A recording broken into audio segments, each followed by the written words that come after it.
Iran का परमाणु कार्यक्रम बीते 2 दशकों से परमाणु कार्यक्रम कूटनीतिक हलकों में सबसे महत्वपूर्ण मुद्दों में से एक बन गया था। चौंकाने वाली जानकारी सामने आने के बाद वैश्विक कूटनीति में तेजी से इस पर चर्चा होने लगी। यह जानकारी परमाणु अप्रसार संधि (एनपीटी) पर हस्ताक्षर करने वाले देश के तौर पर ईरान की जिम्मेदारियों के उल्लंघन का साफ संकेत था।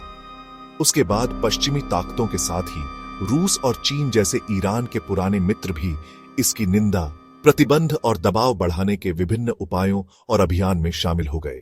लेकिन अमेरिका लंबे समय तक इस कार्यक्रम को संदेह की निगाहों से देखता रहा। उसका मानना था कि ईरान गोपनीय तरीके से परमाणु हथियार हासिल करने की कोशिश कर रहा है।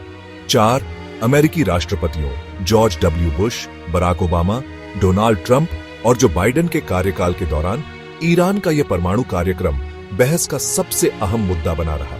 इन नेताओं ने अलग अलग तरीके अपनाए, लेकिन उनका मकसद सिर्फ ईरान को परमाणु हथियार बनाने से रोकना था।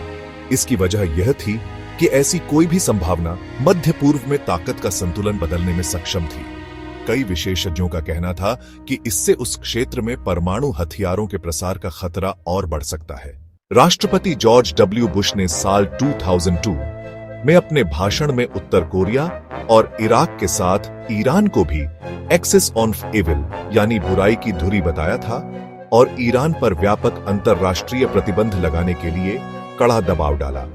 दूसरी ओर राष्ट्रपति बराक ओबामा ने अपने कार्यकाल में ब्रिटेन, फ्रांस, रूस, चीन और जर्मनी की सरकारों के साथ मिलकर ईरान से 2 साल तक बातचीत की और साल 2015 में एक संयुक्त व्यापक कार्य योजना पर हस्ताक्षर किए गए। इस समझौते के तहत ईरान के परमाणु कार्यक्रम पर अंतर्राष्ट्रीय निगरानी और सीमाएं तय करने के बदले तेहरान पर लगाए गए प्रतिबंधों में कुछ ढील दी गई।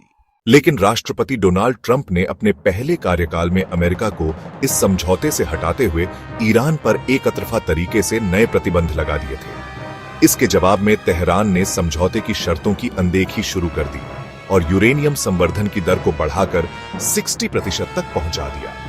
यह बिजली उत्पादन के लिए जरूरी 4.5% से बहुत ज्यादा और परमाणु हथियार बनाने के लिए जरूरी 90% के काफी करीब है।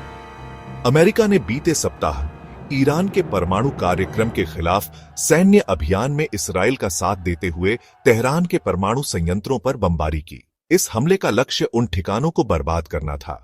हालांकि ईरान के परमाणु कार्यक्रम को लेकर विवाद अब भी जारी है और यह जटिलता वॉशिंगटन से ही शुरू हुई थी। इसकी वजह यह है कि 1950 के दशक में अमेरिका की सहायता से ही ईरान के परमाणु कार्यक्रम की शुरुआत हुई थी। यह पूरा मामला अमेरिकी राष्ट्रपति ड्वाइट डेविड आइजनहावर